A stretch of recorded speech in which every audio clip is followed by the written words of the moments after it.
തീർച്ചയായിട്ടും ഞങ്ങളെ സംബന്ധിച്ചിടത്തോളം അൻവർ പിണറായി ഗവൺമെൻറ്റിനെതിരെയുള്ള ഈ പോരാട്ടത്തിൽ മുൻനിരയിൽ ഞങ്ങളോടൊപ്പം ഉണ്ടാകുമെന്ന് തന്നെയാണ് ഞങ്ങൾ പ്രതീക്ഷിക്കുന്നത്.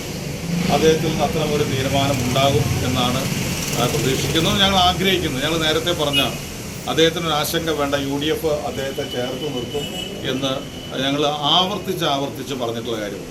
അപ്പോൾ അതുകൊണ്ട് തന്നെ അദ്ദേഹത്തിൻ്റെ ഭാഗത്ത് നിന്ന് അത്ര ഒരു നടപടി ഉണ്ടാവും, മറിച്ചുള്ള ഒരു നടപടിയും ഞങ്ങളാരും പ്രതീക്ഷിക്കുന്നില്ല. അദ്ദേഹം പിണറായി വിജയനെതിരെയുള്ള പോരാട്ടത്തെ ദുർബലപ്പെടുത്തുന്ന ഒരു നടപടിയും PV അൻവറിൻ്റെ ഭാഗത്തുനിന്ന് ഉണ്ടാവില്ല എന്നാണ് ഞങ്ങൾ.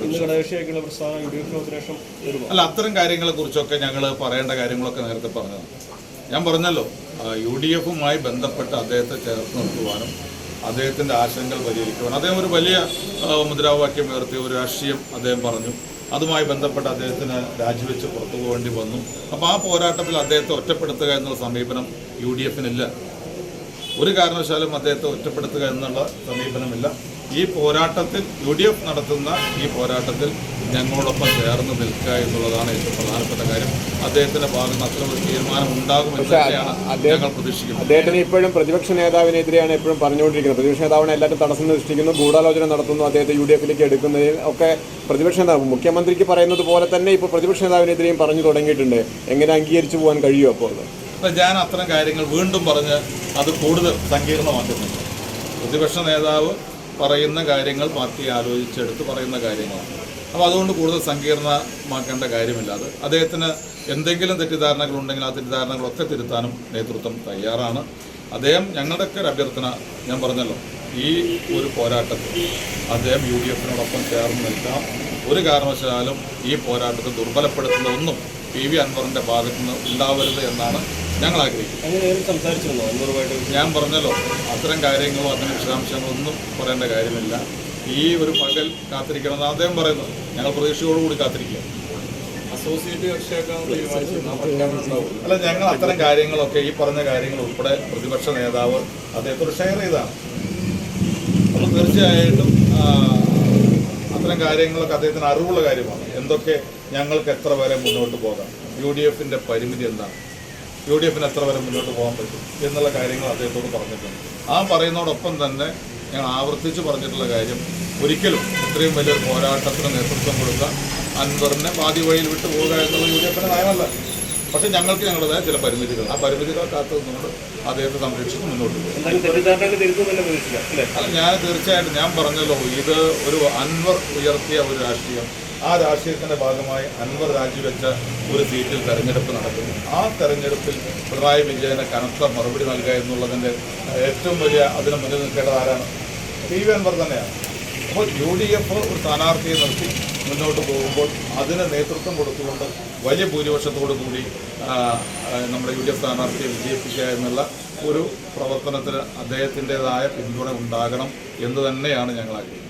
ഉള്ള തയ്യാറെടുപ്പിലാണ് എന്നൊക്കെ പറയുന്നു. അങ്ങനെ വെറും വാക്ക് പറയുകയല്ല, അത് പ്രായോഗികമായി ജനങ്ങളെ ബോധ്യപ്പെടുത്താനുള്ള കാര്യങ്ങളാണ് മുഖ്യമന്ത്രിയുടെ ഭാഗത്തുനിന്നുണ്ടാകുന്നത്. മുഖ്യമന്ത്രി ജനങ്ങളെ വിഡ്ഢികളാക്കുന്ന രീതിയിൽ ആ പ്രസ്താവന നടത്തിക്കൊണ്ടിരിക്കുന്നു. വനംവകുപ്പോ പുലിയുടെ ശരീരത്തിൽ ഒരു രോമം പോലും ഒരു കുഴപ്പം പറ്റാതെ നന്നായി ഭക്ഷണം കൊടുത്ത് തൊട്ടടുത്ത കാടിൽ കൊണ്ടുവരാൻ എത്ര സുരക്ഷിത മാർഗത്തിൽ കൊണ്ടുചെന്നാക്കാൻ പറ്റുമെന്നാണ് ആലോചിക്കുന്നത്.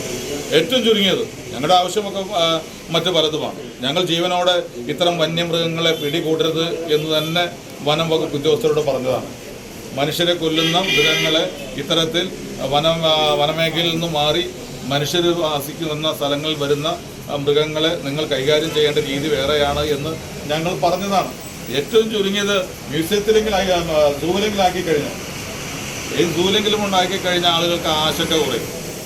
പക്ഷേ ഇതല്ല, തൊട്ടടുത്തുള്ള കാട്ടിലാണ് വിടുന്നത്. അപ്പോൾ അത് തെറ്റായ നടപടിയാണ്. വനം വകുപ്പ് അതിൽ നിന്ന് പിന്മാറണം എന്നാവശ്യപ്പെടും. വനമന്ത്രിയായിട്ട് സംസാരിച്ചിരുന്നത് അല്ല, ഞാൻ വനംവകുപ്പ് ഉദ്യോഗസ്ഥരോട് സംസാരിച്ചു. ഞാൻ മന്ത്രിയെ തീർച്ചയായിട്ടും വിളിക്കും. ഈ കാര്യം മുമ്പ് അദ്ദേഹത്തിൻ്റെ ശ്രദ്ധയിൽപ്പെടുത്തിയതാണ്. പക്ഷേ എന്നാലും ഇക്കാര്യം വീണ്ടും അദ്ദേഹത്തിൻ്റെ ശ്രദ്ധയിൽപ്പെടുത്തും. ഒരു കാരണവശാലും കാട്ടിൽ തന്നെ ഈ പുലിയെ വിടുന്ന സാഹചര്യം ഉണ്ടാവരുത് എന്ന് ഞാൻ അദ്ദേഹത്തോട് ആവശ്യം. ഇതോടൊപ്പം പ്രധാനപ്പെട്ട ഞാൻ അതൊന്ന് പറഞ്ഞോട്ടെ. മലയോര മേഖലയിലെ ജനങ്ങൾ വളരെ ആശങ്കയിലാണ്. 15 ദിവസം മുമ്പാണ് ഒരു കടുവ, ഗഫൂർ എന്ന് പറയുന്ന ഒരു ചെറുപ്പക്കാരനെ കൊലപ്പെടുത്തിയത്. അതിനുശേഷം 15 ദിവസമായിട്ട് ആ കടുവയെ പിടിക്കുന്നതിന് വേണ്ടി വനം വകുപ്പ് ഏറ്റവും പ്രഗത്ഭരായ കേരളത്തിലെ ഈ രംഗത്ത് പ്രവർത്തിക്കുന്നവരാണെന്ന് പറയുന്നു, തെരച്ചില്ല. പക്ഷെ 15 ദിവസമായിട്ടും കടുവയെ പിടിക്കാൻ കഴിഞ്ഞിട്ടില്ല. കൂടുകൾ വയ്ക്കുന്നു, ക്യാമറ വയ്ക്കുന്നു, റിസൾട്ട് ഉണ്ടായിട്ടില്ല. ഇന്ന് കടുവയെ പിടിക്കുന്നതിന് വേണ്ടി വെച്ച കൂട്ടിൽ നിന്ന് പുലിയെ വനം വകുപ്പ് പിടിച്ചിരിക്കുകയാണ്. യഥാർത്ഥത്തിൽ ആശ്വാസമാണ്, അതിലേറെ ആശങ്കയുമാണ്. ആശ്വാസം എന്ന് പറയുമ്പോൾ ഒരു പുലി അകത്തായി എന്നുള്ളത്, കൂട്ടിനകത്ത് കയറി എന്നുള്ളത് വളരെ ആശ്വാസം. പക്ഷേ ഉണ്ടാക്കുന്ന ആശങ്ക എന്ന് പറയുന്നത് കടുവ അവിടെ തൊട്ടടുത്ത് തന്നെ 3 ദിവസങ്ങളിലായി വനം വകുപ്പിൻ്റെ ക്യാമറയിൽ കണ്ടുകൊണ്ടിരിക്കുന്നു. കടുവ അവിടെ സ്വൈരവാരം നടത്തുന്നു. ഇപ്പോൾ പുലി കൂടി അവിടെ ഉണ്ട് എന്ന് പറയുന്നു. ഞാൻ ഇന്നലെ സന്ദർശിച്ചപ്പോൾ യഥാർത്ഥ ജനങ്ങൾ എന്നോട് പറഞ്ഞു, ഇവിടെ പുലികളുണ്ട്, ഒന്നിലധികം പുലികളുണ്ട്, കടുവകളും ഒന്നിലധികമുണ്ട്. പക്ഷേ ഞാൻ ജനങ്ങളുടെ ഒരു ആശങ്കയായിട്ട് മാത്രമേ അപ്പോൾ കണ്ടുള്ളൂ. പക്ഷേ ഇന്ന് പുലി ഉണ്ട്, പുലിയെ പിടിച്ചിരിക്കുകയാണ്. അപ്പോൾ അതിനകത്ത് ഞാൻ സൂചിപ്പിക്കുന്നത് യഥാർത്ഥത്തിൽ അവിടെ നടത്തുന്ന ഈ ഒരു ഓപ്പറേഷൻ, കടുവയ്ക്ക് വേണ്ടിയുള്ള ഈ ഓപ്പറേഷൻ വളരെ വിപുലമായിക്കൊണ്ട് ആ പ്രദേശത്തുള്ള കടുവയായാലും പുലിയായാലും ഒക്കെ തന്നെ പിടിക്കാനുള്ള ശ്രമം വനം വകുപ്പിൻ്റെ ഭാഗത്തുനിന്നുണ്ടാവണം. ജനങ്ങൾ അത്ര ആശങ്കയിലാണ്. പുലിയെ പിടിച്ചതെന്ന് പറയുമ്പോൾ ഇനി കടുവ അവിടെ നിൽക്കുകയാണ്. പുലി എത്ര ഇനി ബാക്കിയുണ്ട് എന്നറിയാത്ത അവസ്ഥയാണ്. കാട്ടുപോത്തിൻ്റെ കുത്തേറ്റ് 2 വർഷം മുമ്പ് ഒരാൾ മരിച്ചത് ഇതേ പഞ്ചായത്തിൽ വെച്ചാണ്. അപ്പോൾ ഈ രീതിയിൽ കാര്യങ്ങൾ പോകുമ്പോൾ വനം വകുപ്പ് കാണിക്കുന്നത് വളരെ ഗുരുതരമായ അനാവസ്ഥയാണ്. ഞാനിന്ന് വനം വകുപ്പ് ഉദ്യോഗസ്ഥരുമായി ബന്ധപ്പെട്ടപ്പോൾ അവർ എൻ്റെ അടുത്ത് പറഞ്ഞത്, ഈ കൂട്ടിലകപ്പെട്ട പുലിയെ നെടുങ്കയത്ത് കൊണ്ടുവിടുന്നു എന്നുള്ളതാണ് ഏറ്റവും ഗൗരവതരമായ കാര്യം. നെടുങ്കയത്തെ കരുളായി വനത്തിൽ കൊണ്ട് വിടുകയാണ് എന്നാണ് പറയുന്നത്. എൻ്റെ അടുത്ത് ഇന്ന് ചിലർ പറഞ്ഞത് ഏതാനും ആഴ്ചകൾക്ക് മുമ്പ് മഞ്ചേരിയിൽ നിന്ന് പിടിച്ച പുലിയെ നെടുങ്കയത്താണ് കൊണ്ടുവിട്ടത്. അപ്പോൾ ആ പുലിയാണോ ഇവിടെ വന്ന പുലിയെന്ന് അറിയില്ല. ഞാൻ പറഞ്ഞു വരുന്നത് നെടുങ്കയം എന്ന് പറയുന്നതും കരുളായി വനം എന്ന് പറയുന്നതും ഈ പ്രദേശത്ത് ചോക്കാട്, കാളികാവ്, കരുവാരക്കുണ്ട് തുടങ്ങിയ പ്രദേശങ്ങളിലെത്താൻ 10-15 കിലോമീറ്റർ മതി വനമേഖലയിലൂടെ.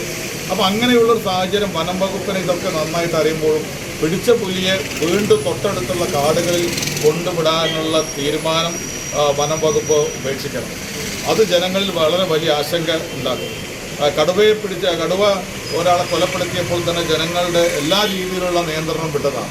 അപ്പോൾ ഇത്തരത്തിൽ വളരെ ലാഘവത്തോടു കൂടി പിടിക്കുന്ന പുലി ഒരു സ്ഥലത്ത് ഒരു കാടിൻ്റെ ഒരു ഭാഗത്ത് പിടിക്കുന്നു, ആ കാടിൻ്റെ മറുഭാഗത്ത് ഏതാനും കിലോമീറ്ററുകൾക്ക് അപ്പുറത്ത് കൊണ്ടുവിടുന്നു. എന്നിട്ട് വീണ്ടും പുലിയെ പിടിക്കാനും കടുവയെ പിടിക്കുവാനും വനം വകുപ്പ് രാത്രിയും പകൽ തെരച്ചിൽ നടത്തുന്നു എന്ന് പറയുന്നു. എന്തൊരു വൈരുദ്ധ്യമാണിത്! അതുകൊണ്ട് വനം വകുപ്പ് നിർബന്ധമായും പിടിച്ച പുലിയെ ഒരു കാരണവശാലും ഇതുമായി ബന്ധപ്പെട്ട കാടുകളിൽ അടുത്ത് വിടുന്ന ഒരു സാഹചര്യം ഉണ്ടാവരുത്.